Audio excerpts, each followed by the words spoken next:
журналисты из якутских и республиканских информизданий. Благодарим за то, что нашли время и откликнулись на наше приглашение.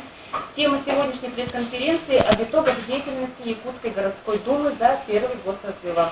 Сегодня спикером пресс-конференции выступает председатель Якутской городской думы Альберт Никандрович Семенов. Уважаемые журналисты, предлагаем рассмотреть следующий регламент проведения пресс-конференции.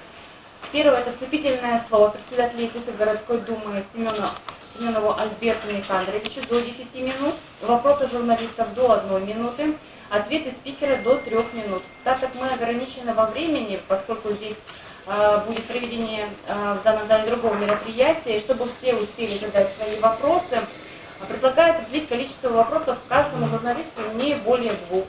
Если все согласны с данным регламентом и возражений нет, то позвольте предоставить слово председателю Якутской городской думы Семенову Альберту Никандровичу. Добрый день, уважаемые журналисты. Я от имени Якутской городской думы рад вас приветствовать, всех вас в этом зале. Последний раз мы встречались с вами в этом году, весной этого года, 26 марта. Тогда темой нашей пресс-конференции были итоги 5-й очередной сессии Якутской городской думы и планы на 2019 год. Вчера прошла 9-я очередная сессия, и сегодня мы с вами поговорим об итогах первого года деятельности Якутской городской думы, 4-го созыва, с сентября прошлого года по сентябрь текущего года.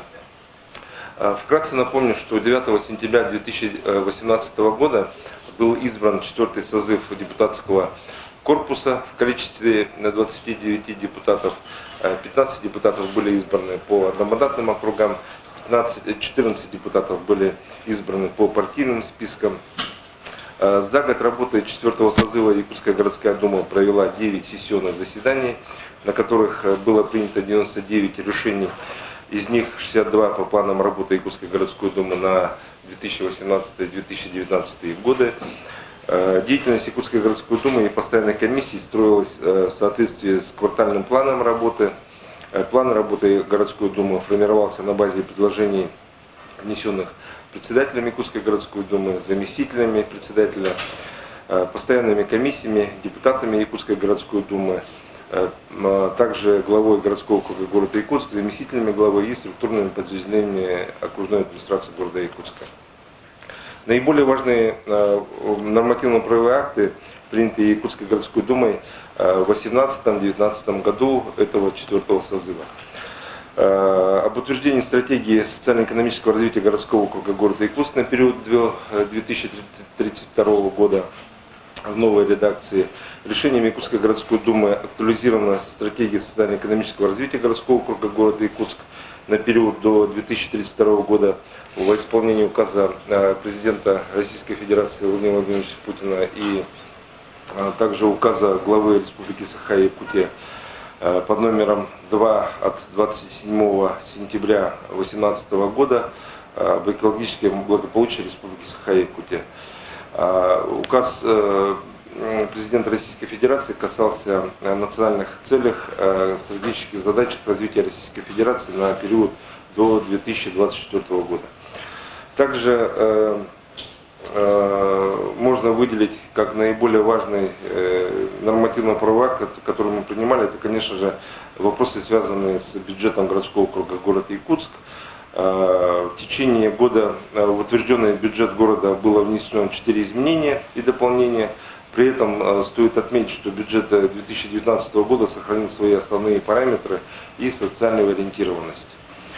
В части осуществления контрольных полномочий депутаты Якутской городской думы утвердили отчет главы и окружной администрации города Якутска за 2018 год, отчет межмуниципального управления МВД России Якутская за 2018 год, отчет контрольно-счетной палаты города Якутска за 2018 год, отчет об исполнении бюджета городского округа города Якутск за 2018 год.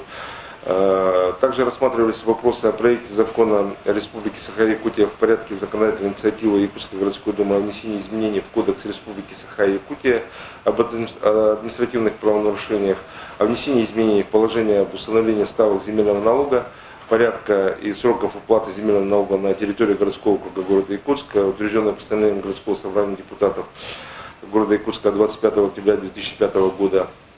Решением депутатов Якутской городской думы освобождены от уплаты земельного налога физические лица в отношении земельных участков, пострадавших в результате паводка 2018 года за налоговый период 2018 года, согласно списку, предоставленному окружной администрации.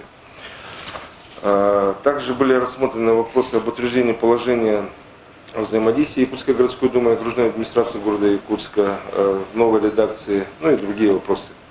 В течение 2019 года Президиум Якутской городской думы, согласно регламенту Якутской городской думы, планировал и координировал работу городской думы, согласовывал проекты повестки заседаний сессии, рассматривал предложения и замечания депутатов в постоянных комиссиях, высказанные в ходе подготовки к сессии, не допускал внесения на рассмотрение заседаний городской думы непроработанные вопросы, не обеспеченные финансированием и всеми необходимыми согласованиями.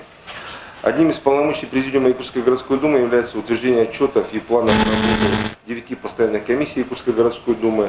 В январе 2019 года были приняты к сведению утверждены отчеты о работе за 2018 год и планы на 2019 год постоянных комиссий Якутской городской думы. Всего за год работы 4-го созыва состоялось 11 заседаний Президиума, на которых было рассмотрено 19 вопросов. В Якутской городской думе действует 9 постоянных комиссий. Среди основных принципов работы комиссий открытость, доступность, широкая информированность жителей города Якутска о своей деятельности и применение различных форм работы, в том числе выездных заседаний и депутатских слушаний. На сегодняшний день постоянные комиссии подотчетные и подконтрольные Президиума Якутской городской думы. В начале года Президиум рассматривает и утверждает отчеты за прошедший год и планы на текущий год постоянных комиссий. Работа постоянной комиссии строится на основании утвержденных Президиумом годовых планов, а также месячных графиков, которые утверждается председателем Якутской городской думы. За год работы 4-го созыва было проведено 125 заседаний постоянных комиссий, 3 депутатских слушания, 2 заседания круглого стола, 5 выездных заседаний постоянных комиссий, в том числе наиболее важные вопросы, такие как о мерах по обеспечению стабильности электроснабжения на территории городского округа города Якутск, о бюджете городского округа города Якутск на 2019 год и плановый период 2020-2021 годов, стратегии социально-экономического развития городского округа города Якутск на период до 2032 года, поддержки развития предпринимательства, развития туризма в городском округе города Якутск, по актуальным вопросам правоохранительной деятельности на территории городского округа города Якутск, о паводке ситуации на территории города Якутска и планах работы по ликвидации ее последствий, о деятельности Якутска ГРЭС-2, о деятельности акционерного общества «Водоканал», профилактики правонарушений, обеспечения общественного порядка и безопасности дорожного движения на территории города Якутска. Рассмотрено 348 вопросов, из них 141 проект нормативно-правовых актов.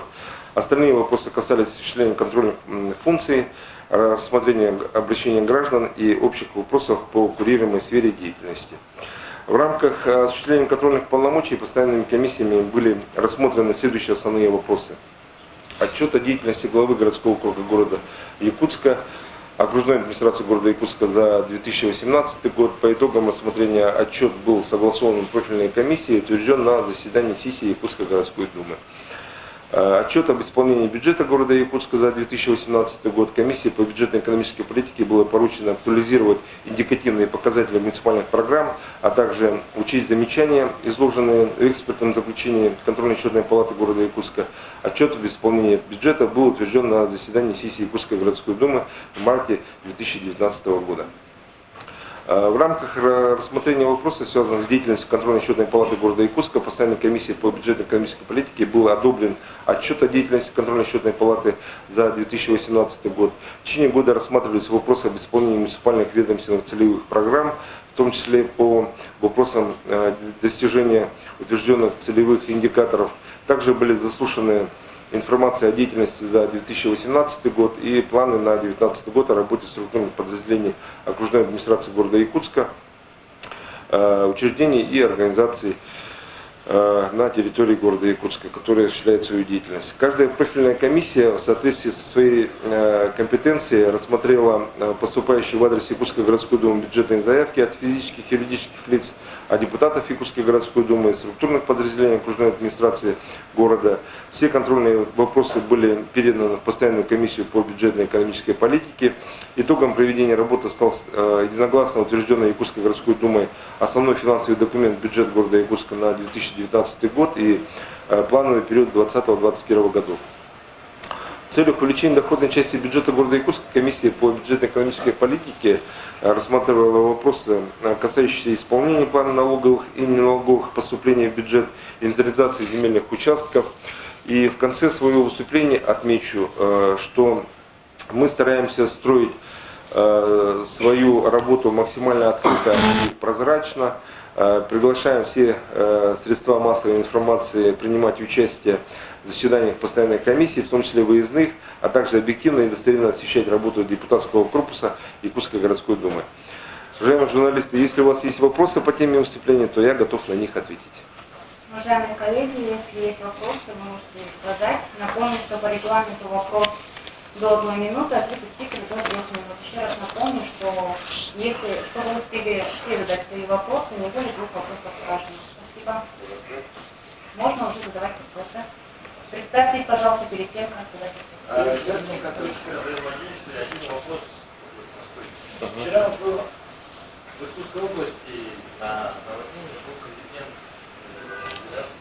Он отметил о том, что органы самоуправления достаточно хорошо там работает. Но я знаю, что вы вошли в Совет Федерации по развитию самоуправления при президенции Российской Федерации. Что это означает для нашей городской думы, для местного самоуправления? И мы теперь можем принимать законы, что-то просить нам сказывать для нашего города. Олег, я вас немножко подправлю, не Совет Федерации, Совет самоуправления. Да, Совет по развитию местного самоуправления при президенте Российской Федерации. Да, действительно, 19 августа этого года Владимир Владимирович Путин подписал указ о составе этого Совета по развитию местного самоуправления. Этот состав был также опубликован в средствах массовой информации. Состав этого совета обновился примерно где-то на 2/3. И, можно сказать, ваш покорный слуга был включен в этот совет. И, соответственно, мы сейчас думаем над теми предложениями, которые мы хотим озвучить в составе этого совета. Совет будет заниматься формированием предложений в области государственной политики по развитию местного самоуправления в нашей стране. Также Совет рассматривает вопросы взаимодействия уровней власти в нашей стране. Это федеральная, региональная, и органов местного самоуправления. На самом деле это очень такая ответственная миссия, и я думаю, что те вопросы, которые волнуют наших горожан, волнуют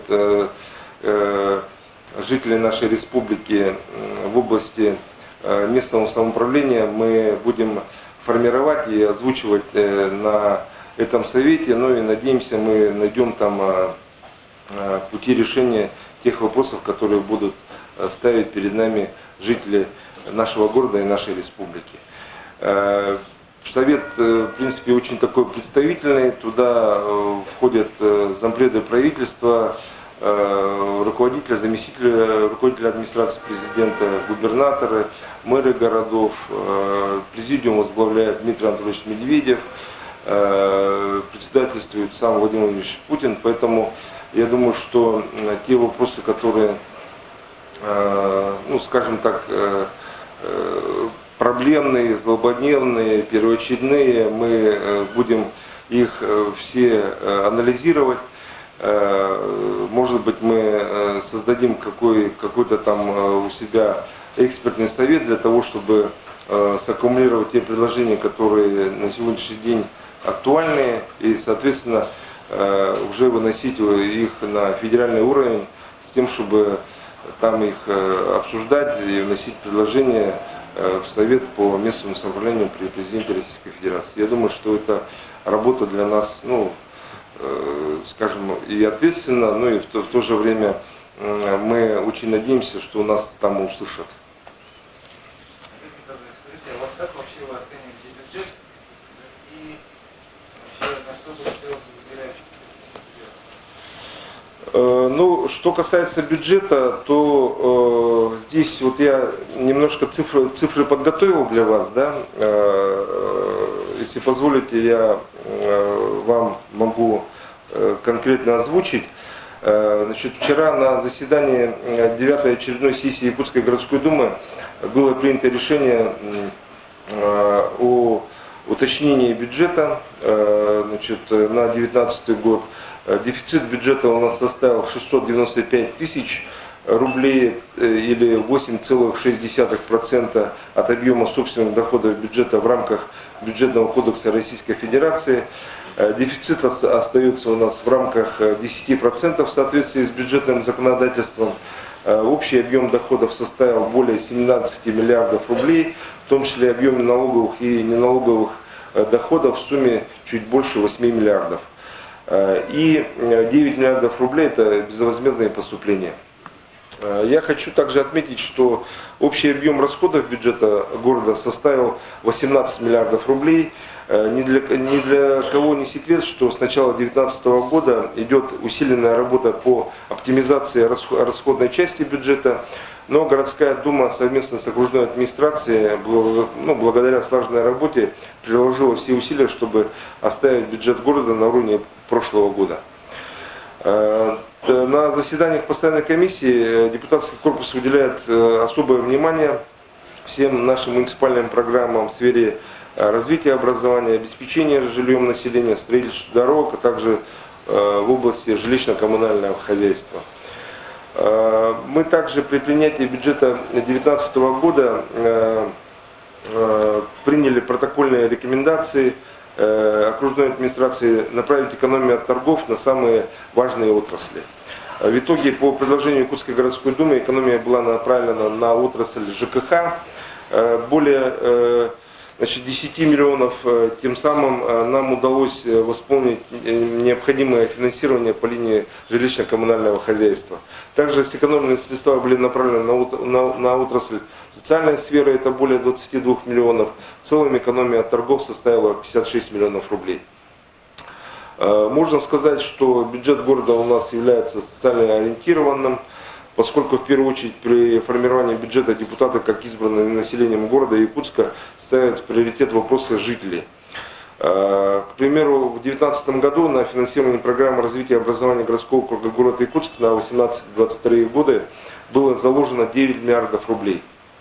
В этом году беспрецедентный случай выделения 1,5 миллиардов рублей на строительство дорог по линии национального проекта «Безопасные и качественные автомобильные дороги». Также тут, конечно же, следует отметить, что на эти цели выделялись деньги из 3 источников. Это в первую очередь федеральный бюджет 496 миллионов рублей, 500 миллионов рублей нам выделила республика, ну и депутаты городской думы заложили 500 миллионов рублей на эти цели в бюджете города Якутска. В целом могу отметить, что стоит, наверное, отметить, что была проведена качественная и конструктивная работа с окружной администрацией, поскольку четко придерживались мнения, что совместными усилиями ради интересов жителей города Якутска нам необходимо добиваться всех поставленных задач и целей. Уточняющий вопрос, сказали, дефицит 695 тысяч. 695 миллионов. Это 8,6%. Но к концу года я думаю, что дефицит все-таки уменьшится. Там те средства, которые экономятся у нас за счет торгов, они должны покрыть дефицит.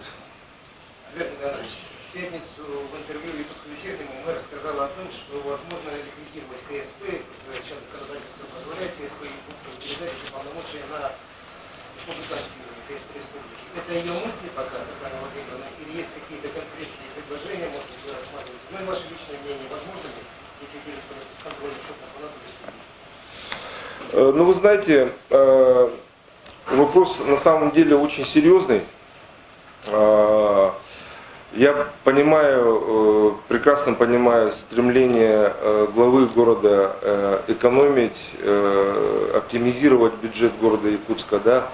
Но вместе с тем я все-таки хотел бы обратить ваше внимание на вторую сторону этого вопроса, так как у нас при том раскладе, который сейчас есть, то есть я имею в виду 40 миллионов рублей мы расходуем на содержание контрольно-счетной палаты, но в то же время, можно сказать, та же контрольно-счетная палата, она проводит очень большой объем работы. И эта работа, она на самом деле оправдана. То есть получается, что контрольно-счетная палата у нас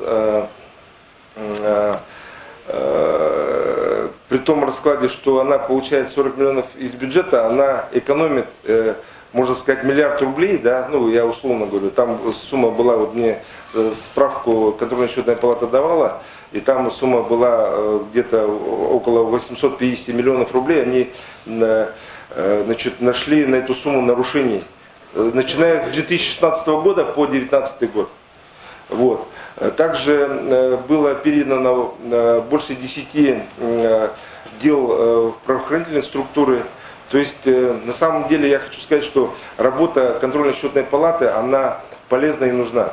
Вот представим ситуацию, да, вот, если мы эти полномочия передадим счетной палате республики, мы все равно должны будем им платить. То есть будут такие же расходы, ну может быть там сумма будет меньше, да, но тем не менее контрольно-счетный орган это наш орган, который у нас закреплен в уставе города, в конституции города, да, и соответственно, скажем так, он закреплен у нас и в регламенте, и мы проводили отдельное совещание по этому вопросу, ну и приняли решение все-таки продерживаться той линии, что нам необходимо сохранить контрольно-счетную палату. Вот. А что касается вот, предложения окружной администрации, я вот, честно говоря, не знаю, кто вот, советует Сардане Владимировне избавиться и ликвидировать контрольно-счетную палату и передать полномочия в счетную палату. Но могу сказать, что вот, те люди, кто вот, советует, они, ну, скорее всего, наверное, боятся проверок контрольно-счетной палаты, возможно, да, и той принципиальной позиции, которая придерживается руководство контрольно-счетной палаты. Есть данные, сколько, ну скажем, за год было проведено проверок? Ну, я могу вам точно озвучить, у меня вот под рукой есть, значит, письмо, сейчас я его найду, письмо Руслана Петровича Неустроева, где он подробно расписал, значит, те задачи, которые стоят перед контрольно-счетной палатой. Вот, значит, вот он мне пишет, что, ну, чем они занимаются, понятно, да, это контроль за исполнением бюджета, экспертиза проектов, внешние проверки, там и так далее, аудиты. Значит, получается, что значит, согласно их данным, у нас получается за период с 2016 года по первое полугодие 2019 года в ходе проверок палата выявила нарушений на 896 миллионов. Из них по состоянию на 1 июля 2019 года устранено финансовых нарушений на сумму 445 миллионов рублей. По результатам проверок направлено в надзорные и правоохранительные органы 14 материалов проверок. То есть эффективность деятельности налицо, и говорить о сокращении бюджетных расходов за счет содержания контрольно-счетной палаты, ну, я думаю, что это не совсем корректно. Я, коллеги, прошу прощения, сразу свою квоту выберу, хорошо. Ну, во-первых, замечание, ну, не замечание, а мысль, это что вряд ли счетная палата республики сможет в тех же объемах обслуживать город, да, там своя штатка тоже есть, И вопрос. Не видно вообще позиции городской думы по тем скандалам, которые, ну, в частности, дипломы Владимира Юрьевича Федорова. Ну, вы же в состоянии, там, по Воробьеву оказалось, что вы в состоянии провести какое-то депутатское расследование, наконец поставить уже точки в этих спорах бесконечных, непонятно. Ну, вы знаете, это в первую очередь значит, компетенции главы городского округа, так как Сардана Владимировна сама принимала своих заместителей на работу, подписывала с ними трудовые контракты, договора. Конечно, мы со своей стороны следим за ситуацией, вот, но если будет необходимость, мы, конечно же, выскажем свою позицию по этим вопросам. Но я думаю, что раз прокуратура занимается этим, я думаю, она доведет этот вопрос до конца. И думаю, что все-таки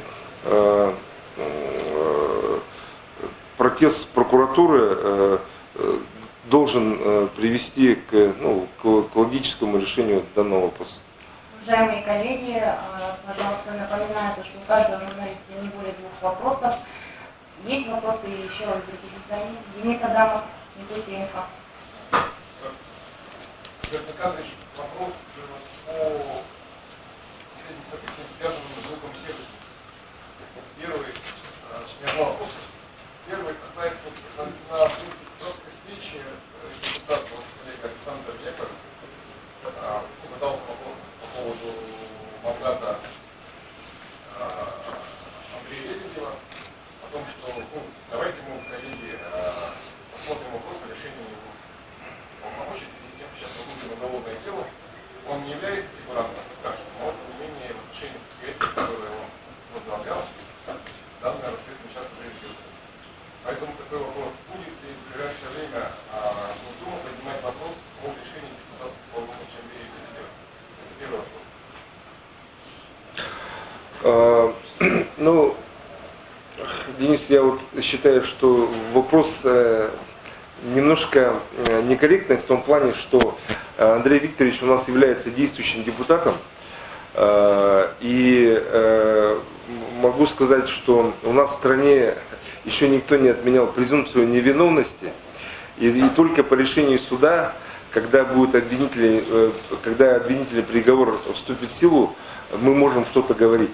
А сейчас только возбуждены уголовные дела, и я думаю, что по приезду Андрея Викторовича Лебедя из отпуска он вам сам все расскажет, все покажет, что, ну, я думаю, что он будет отстаивать свою позицию, ну, и, соответственно, он должен просветить, в том числе и журналистов в этом вопросе, чтобы не было там никаких догадок там, и так далее. А мы, по крайней мере, руководство Якутской городской думы не считает, скажем так, таким, критичным этот вопрос. Почему? Потому что, как я сказал, что до решения суда мы не можем комментировать такие вопросы. Тогда второй вопрос тоже по сервису. В последнее время ситуация в городе критическая, а весной в этом году в этом зале говорили о том, что будет контролировать ситуацию и после кризиса с шумным сервисом, в том числе. Вообще ситуация с мусором. Сейчас тариф снизился, да, на вывоз мусора внутри. И это, как бы, с одной стороны, это плюс, с другой стороны, это большая проблема для сервиса.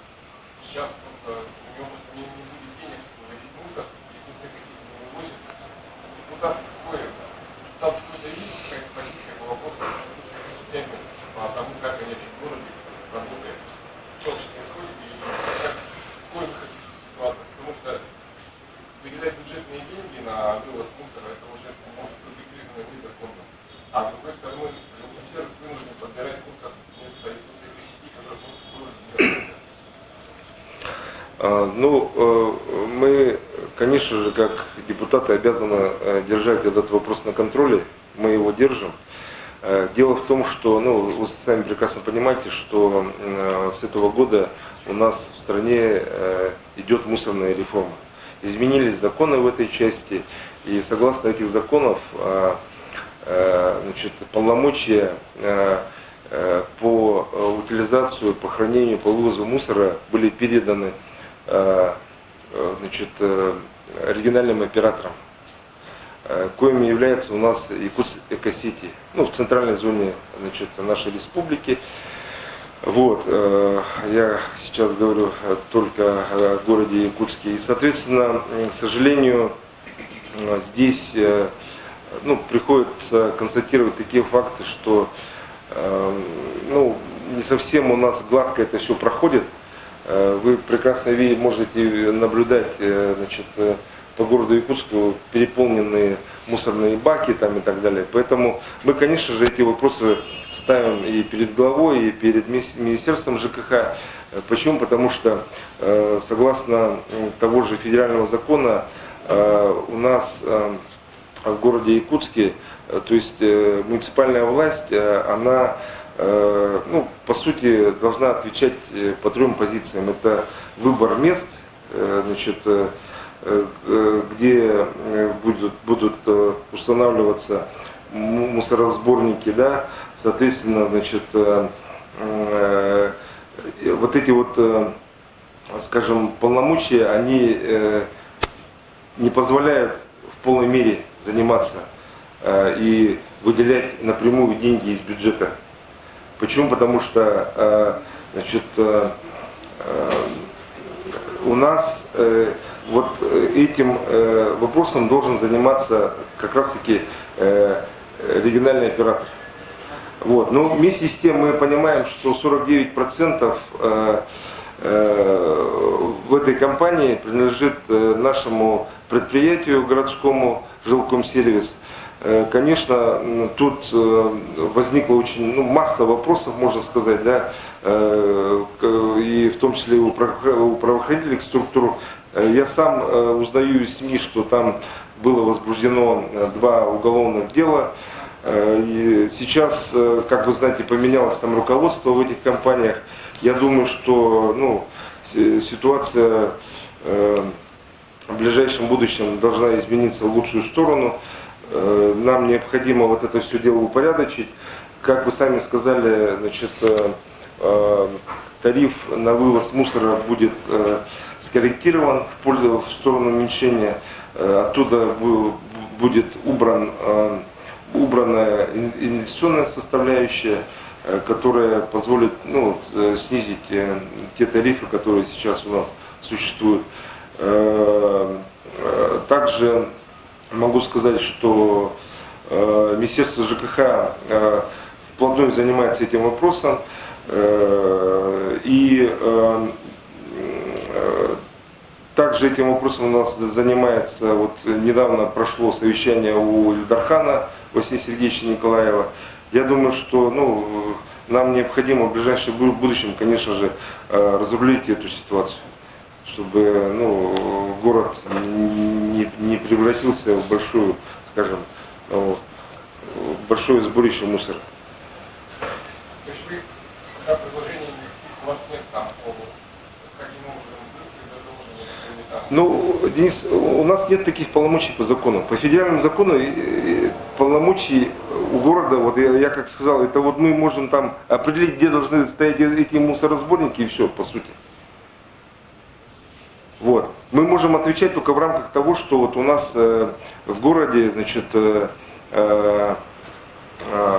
вот, как я сказал, 49% предприятия Якутской Экосити, да, принадлежит городскому предприятию Жилкомсервис. В рамках этого мы можем как-то повлиять. Но, опять же, мы надеемся, что значит, второй учредитель, у которого контрольный пакет акций, это ГУП, акционерное общество, вот, значит, ЖКХ, вот, куда вот перешел Чикачев, я думаю, они ну, должны принять меры для оздоровления ситуации. Уважаемые коллеги, еще вопросы?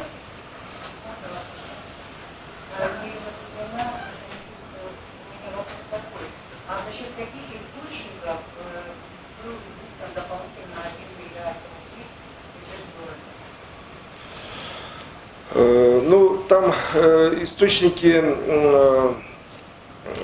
как я сказал, разные. Это в том числе и налоговые поступления, неналоговые поступления. Значит, есть у нас также, как вы знаете, субсидии, субвенции, которые выделяются из федерального бюджета, из регионального бюджета. Сейчас увеличилась работа, претензионная работа по взысканию арендных платежей за землю. Как вы знаете, вот в прошлом году там сумма была свыше 1 миллиарда рублей, сейчас эта сумма сокращается. И я думаю, что вот, как я сказал, экономия там, в том числе от торгов, это все вкупе, ну, идет на увеличение бюджета города. Интернет-газета в Якутии Рулина Тихонова. У меня вот такой вопрос. Сейчас же все итоги года подводят, да? Кстати, вас с наступающим днем города и первым годом вашего созыва и вашего руководства, да? Вот, и хотелось бы узнать, наверное, ну вот город работает, вы работаете, все работают, да? А республика как-то в целом, вот в чем конкретно, может быть, помогла городу, да? И ваше взаимодействие депутатского корпуса с республикой, с окружной администрацией, может быть, вашими параллельными где-то коллегами, законодателями, вы как оцените? Хотелось бы узнать. Спасибо. Да, действительно, прошел ровно год. В сентябре, как вы знаете, прошлого года у нас в республике избран глава республики Арсений Сергеевич Николаев. Был избран новый состав Государственного собрания Ильтумен. 4-й созыв, как я говорил, Якутской городской думы, глава города Якутска. Соответственно, мы находим общие точки соприкосновения со всеми ветвями власти, мы плотно работаем с ними. Что касается главы республики, то мы с Арсением Сергеевичем находимся на постоянной связи, решаем совместно вопросы относительно города, он нам советует, как нам поступить в той или иной ситуации. Хорошо то, что глава республики является бывшим мэром города, главой города, он знает все проблемы в городе, и думаю, что те вопросы, которые стоят у нас в повестке, он в курсе всех этих вопросов и, соответственно, готов решать их, подставить плечо, если надо. И мы, конечно же, этому, безусловно, рады и довольны, что у нас глава республики знает все проблемы, все вопросы, которые возникают в городе, и готов решать, и говорит, что он будет уделять особое внимание, значит, городским проблемам. Что касается Государственного собрания Ильтумен, как вы знаете, мы с депутатами Ильтумена, избранными от городского округа города Якутск, создали междепутатскую ассоциацию «Столица». Мы провели уже за этот год 5 заседаний, обсуждались проблемные вопросы. Также мы обсуждали вопросы, связанные с законами, с правовыми инициативами. Мы вышли с инициативой в Ильтумен об изменении закона о статусе столицы. Как я говорил, также вышли с вопросом об изменениях в административном кодексе. Идет такая плановая работа. С Петром Васильевичем Гоголевым мы периодически встречаемся, сверяем, скажем так, часы, находим, значит,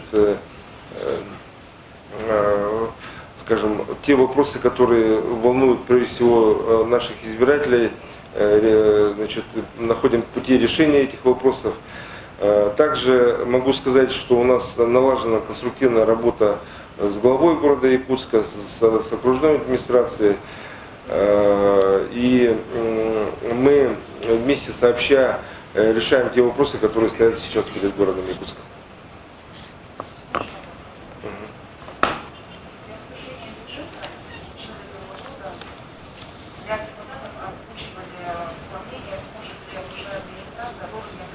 Договора на реконструкцию ремонт дорог. Вот. В принципе, часто зима такая ситуация, что там пишет закопили, да? И тогда же была озвучена идея, что депутаты будут через свои обладательства избирателей осуществлять какие-то такие контрольные функции, следить за качеством исполнения работ. Вот, хотелось бы узнать все-таки, вот теперь можно подвести итоги и какие-то сделать вывод, в чем была допущена ошибка со стороны депутатов и со стороны мэрии, вообще как вот лучше не попадать в такие ситуации, и вообще как сейчас идет, контролируете ли вы, отслеживаете ли вы ситуацию, как идет подготовка к отопительному сезону. И был объявлен режим ЧС, из чьего бюджета будут, где будут находить деньги, чтобы проводить новую длительную работу. Значит, что касается дорог, да, ну, как вы знаете, вот мы в бюджете города Якутска были заложены беспрецедентная сумма, 1,5 миллиарда рублей, и все эти деньги пошли на реконструкцию, строительство, ремонт дорог в городе Якутске. Мы, безусловно, ведем контроль над этим вопросом, над реализацией нашего национального проекта по безопасной и качественной автомобильной дороге.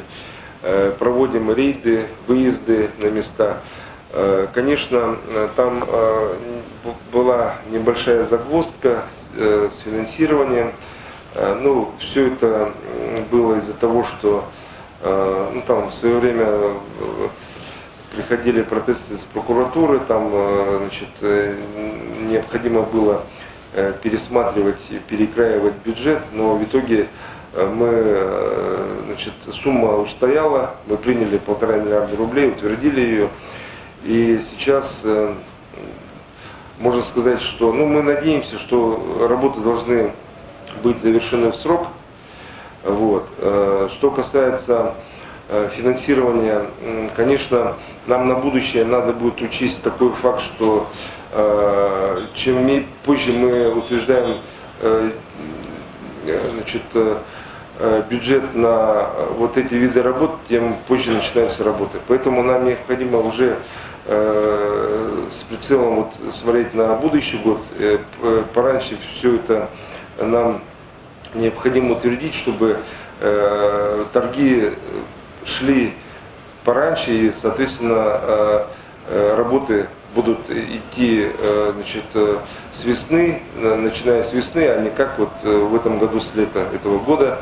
Но мы все-таки надеемся, что работа завершатся в срок. Эти вопросы мы, конечно же, ставим перед окружной администрацией. Лично я ставлю перед Сарданой Владимировной. Ну, Сардана Владимировна мне сказала, что значит, в этом вопросе все идет по графику. Есть, конечно, по отдельным участкам отставания, но я думаю, что время еще есть до холодов, до выпадения снега, это должно все наверстаться. Вот. Что касается вот, значит, режима ЧС, то, соответственно, мы тоже держим ситуацию на контроле. Как вы знаете, мой заместитель в Якутской городской думе является генеральным директором акционерного общества «Водоканал». Анатолий Андреевич Каджагасов обратился в правительство республики с тем, чтобы, значит, в срочном порядке были выделены деньги на дноуглубительные работы, чтобы можно было бы побыстрее провести эти работы и, соответственно, чтобы город Якутск у нас не остался без воды. Конечно, тут в первую очередь надо учитывать то, что такого в городе Якутске, ну, по крайней мере, на моей памяти не было. Специалисты говорят, что это было где-то ну, лет 30 назад, там, в 1985 году. Мы все прекрасно понимаем, что ну, никто не застрахован от природных катаклизмов. И я думаю, что ситуация выправится, ну и город не должен остаться без воды. Еще вопросы, уважаемые? Подготовка к зиме, ну, в начале августа этот вопрос также обсуждался у нас на постоянной комиссии по городскому хозяйству, по ЖКХ. Значит, также обсуждался на комиссии по бюджетной экономической политике. Ну, депутаты тоже этот вопрос не один раз задавали, изучали этот вопрос. По нашим данным, на настоящий момент готовность приближается к 100%. Я думаю, что в ближайшее время справки о готовности получат все объекты, в которых будет запущено тепло. Уважаемые коллеги, еще вопросы? К вам обращаются избиратели, как часто? Просто часто? Вы знаете, вот с развитием у нас социальных сетей, можно сказать, каждый день обращаются избиратели. Мой телефон, можно сказать, состоит во многих группах, WhatsApp-группах жителей нашего города. Я знаю те вопросы, которые там, значит, озвучиваются, те проблемы, которые больше всего волнуют наших горожан. Можно сказать, часто, очень часто, и тем более мне пишут и в социальных сетях, и в сообщениях, поэтому я в курсе, можно сказать, всех событий, которые происходят в нашем городе. Пожалуйста, Переполненность школы, как вы считаете? Вы знаете, это на самом деле такая острая проблема. Вы как журналист муниципальной газеты, наверное, в курсе, что есть программа, которая утверждена председателем правительства Российской Федерации. В послании президента об этом говорилось, что мы в скором времени, к 2025 году, должны будем перейти на односменный режим, график в школах по всей стране. Эта задача стоит, это на самом деле такая большая задача, мы над ней работаем.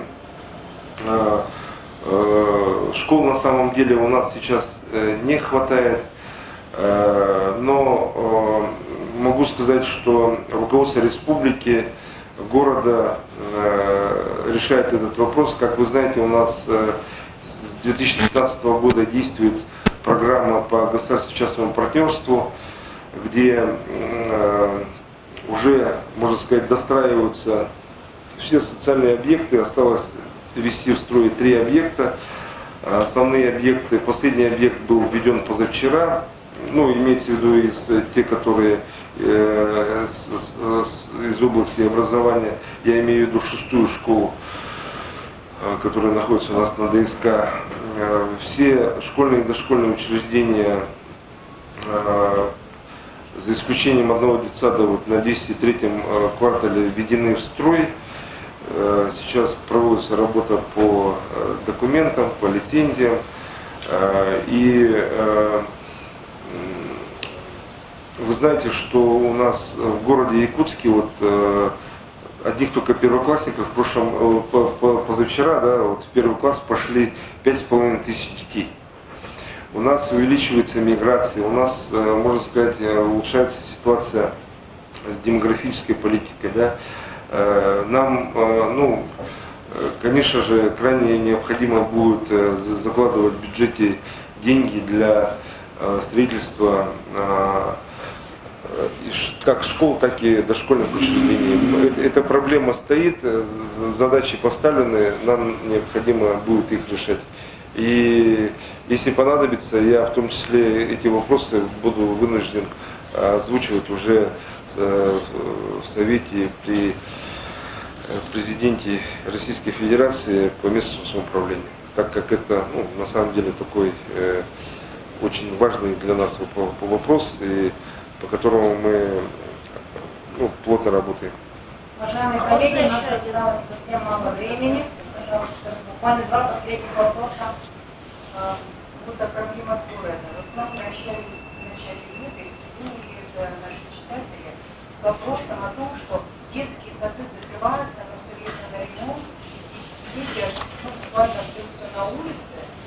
И как бы город, он не озабочен тем, чтобы детей на период ремонта школьного учреждения перераспределить в другие, потому что детские сады закрываются, за редким исключением, почти все по городу.